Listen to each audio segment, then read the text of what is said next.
Namo tassa bhagavato arahato samma sambuddhassa. Homage to the Buddha, the blessed, noble, and fully self-awakened one. So this is November, and it's time for our lugubrious contemplations. So we've done death, aging, sickness, and all that. So now it comes to the contemplations of Kamma. So first of all, in the Pali, Kamma, Kamma, just means action. Consequences are called vipaka. And now, of course, our language uses the Sanskrit term karma with an R to mean consequence. So during this particular talk, when I talk about Kamma, I'm talking about the action. So the first little quote here is beings are owners of their actions, heirs of their actions. They originate from their actions, are bound to their actions, have their actions as their refuge.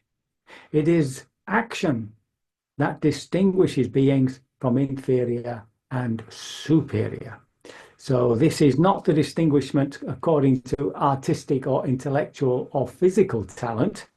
This is to do with morals. It's to do with whether we are moral or immoral, virtuous. The equation is that the more deluded you are, the more unethical you will be. And the more wise you are, the more ethical.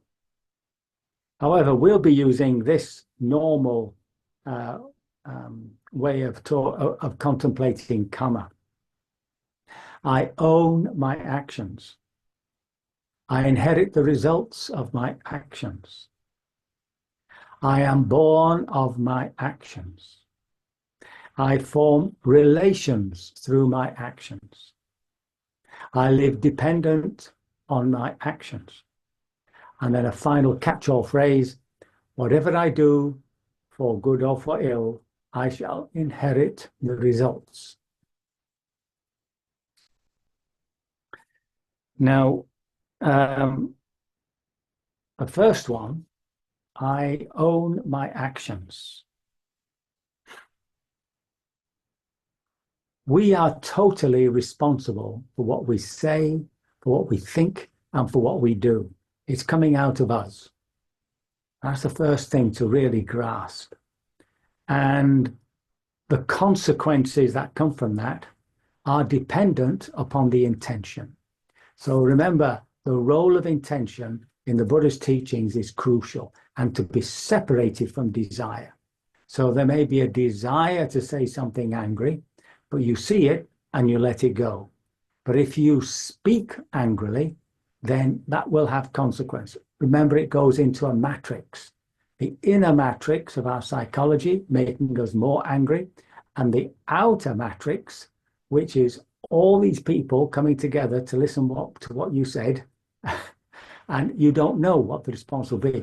You can't tell what the consequence of an action will be because it is either enlarged or diminished by the milieu that it finds itself in, the environment that you speak into or do something into.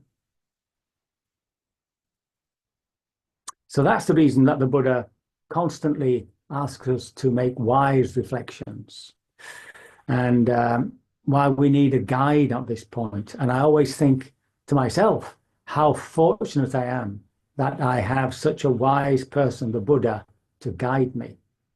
I doubt if there's anybody more wise than the Buddha. There may be somebody equal, but I doubt more wise. Such is the profundity of his wisdom. So that's the important thing to understand. That so something is a desire, nothing's happened. As soon as you empower that desire, if you remember the word chaitana, the will, then something comes of it. And the general rule is that if something is good, some good will come of it. If something is not good, something not good will come of it. Now, the second reflection is, I am heir to my karma, or I inherit the results of my Kamma. So here we have to again remind ourselves of the specific law of conditionality. We don't know what will happen once we say something or do something. In fact, we don't know inwardly what will happen when we allow thoughts to develop within ourselves. So the important thing for me here is to accept what comes back to us, even though it's not directly related to my personal karma. Now, what that does away with, which I found a real freedom, a real liberation, is the need for punishment. Punishment comes on top of that, right? So when we're self-criticizing, when we're full of aversive self-blaming, when we're beating ourselves up, it's all completely unnecessary.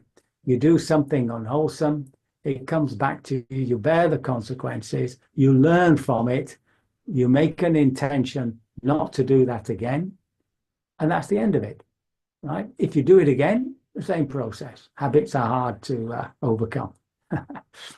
If you do something that's really beautiful, something that's wonderful, and the response of praise comes towards you, you accept it, but there's no need to go into how wonderful I am, what an amazing person I really am. All that's not necessary. There's a little note here which concerns Hoddle. Now, Hoddle was the England manager of between 96 and 99. And he somehow had this understanding, or at least this is what people thought was his understanding. Now, people who suffered some genetic disablement, that was the consequence of a past life. And it created such a furor, he had to resign.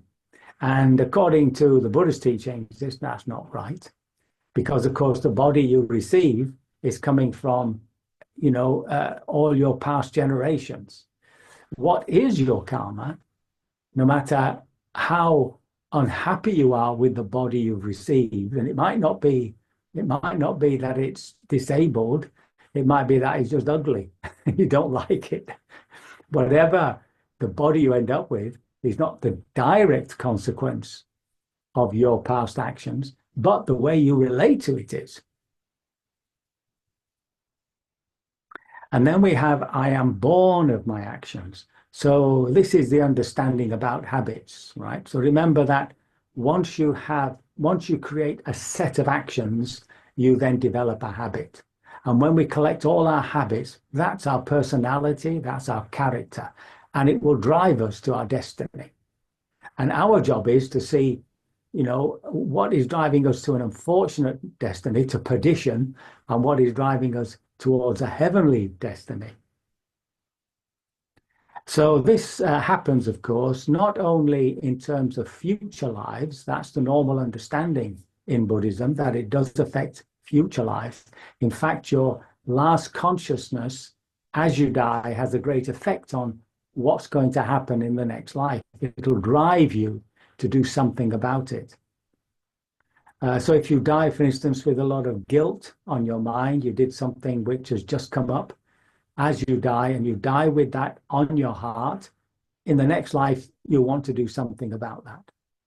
If your last thoughts are what a wonderful life you've had, what a wonderful relationship you had, then you'll be seeking the same thing in the next life.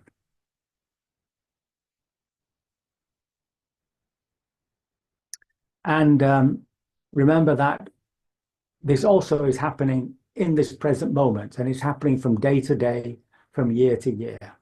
We're being reborn all the time. The only thing that happens at death is that the body falls off.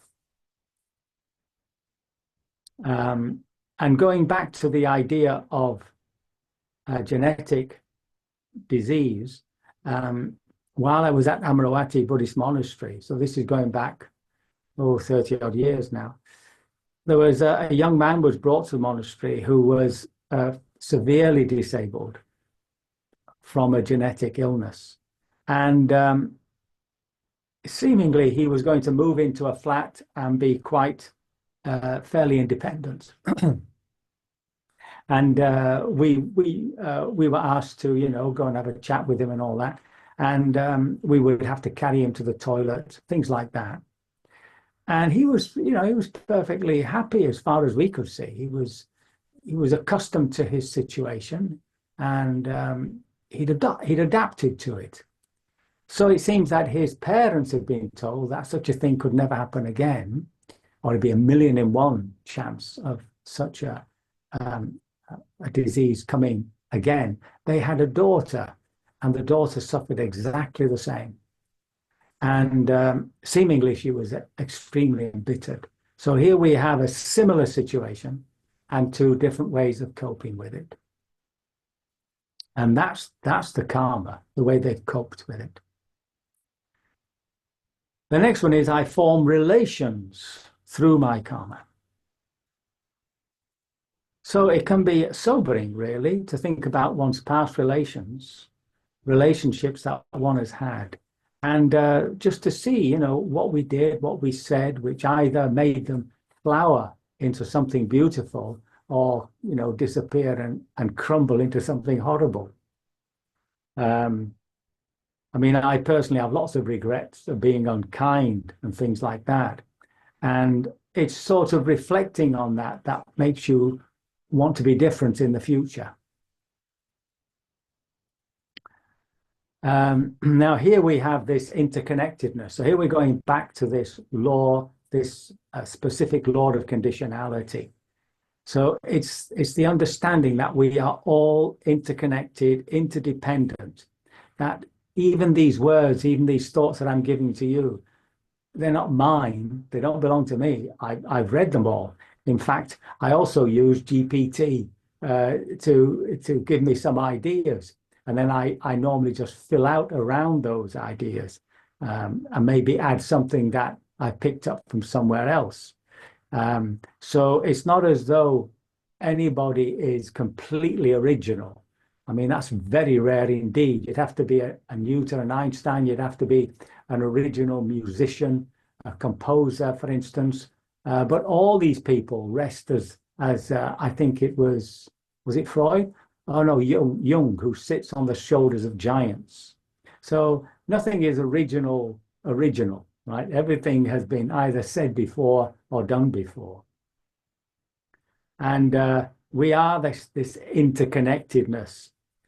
We're not this, it's very difficult for us Westerners to get away from the idea that we're little isolate modules, whole entire, um, and that we we somehow have this enormous enormous wall around us to say, well, this is me and I'm not you, etc., etc.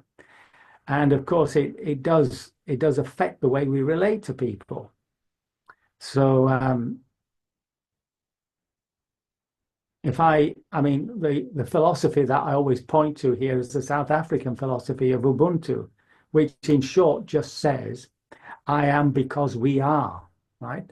And it's just catching that relationship that we have and to realize that the relationships that we create with others affect the way they relate to us. Yeah. And then there's I live dependent on my actions.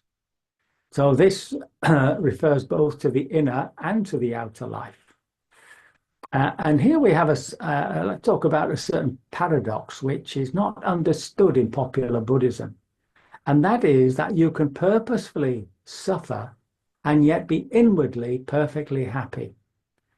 I once asked somebody in Sri Lanka, a born Buddhist, brought up as a Buddhist, why he thought Jesus Christ suffered such a terrible death. And he said, well, he must have done something terrible in his past life. And that's the way we might say regular Buddhists, born Buddhists would think of that. Anything that happens to them, it must be some problem that is something they did in the past life. And so there's very little understanding that you can put yourself out for a cause, you can become a martyr to a cause. So if we look at some, our modern day saints and martyrs, I mean, the obvious ones that come up are Nelson Mandela. And for me, the very tragic figure of Alexei Navalny. Uh, and to lose someone, with that clarity of vision and courage is really heartrending. And especially when you hear that he would have been one of those released with the other people uh, just recently. So I live dependent on my actions, right? And then we have this summary, which captures all. Whatever I do for good or for ill, I shall inherit the results. So now, with these little contemplations, with these little reflections, we have to turn them into contemplations. And the way we do that is by repeating these phrases into the heart. And when you do that, you've got to be aware of any aversion. You don't want to know that. You don't want to feel what comes up when you say to yourself, I am heir to all my actions. Yeah. And you have to keep repeating it and feeling that negativity, if the negativity is there. And you have to wait until as the truth of that statement begins to penetrate, that aversion begins to disappear. And finally, there's a feeling of digestion. Okay? And when a contemplative subject is being digested, that's when it's going to change us. That's when it's changing our attitudes, right? So that's what we're going to do. We're going to spend a moment with each statement, a minute actually. I'm going to spend a minute with each statement. And during that time, if you just keep repeating it into the heart, right? So this is not an intellectual exercise. This is an emotional exercise. This is a heart exercise. And just keep repeating it gently to yourself. And then after the 5 minutes, we'll go into the sitting. And if you want to keep it up, yeah, that's fine. So what I'm going to now share with you is the page itself. Here we are.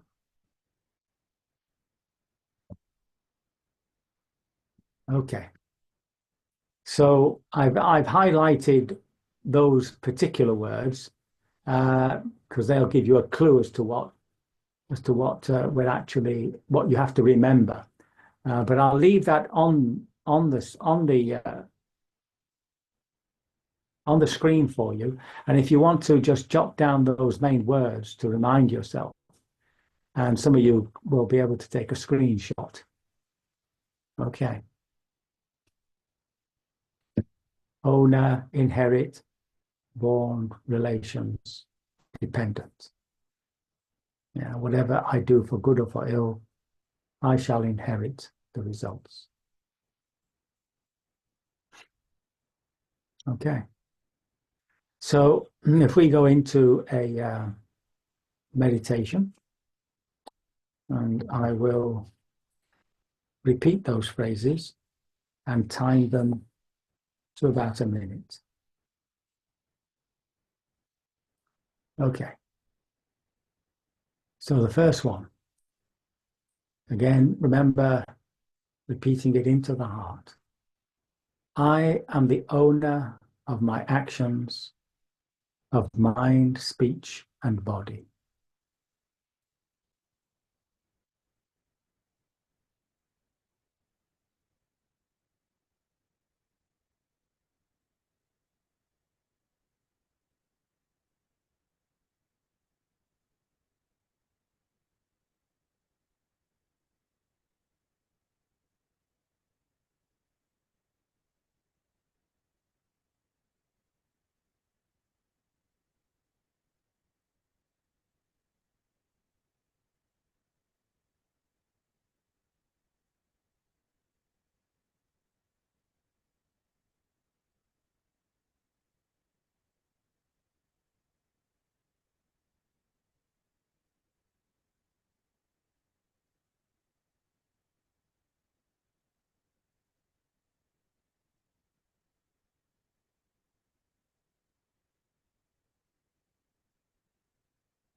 I inherit the results of my actions.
I am born each moment, each day, each lifetime of my actions.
I form relations through my actions.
I live dependent on my actions.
Whatever I do, for good or for ill, I shall inherit the results.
Okay, so now we can either continue that contemplation or return to Vipassana.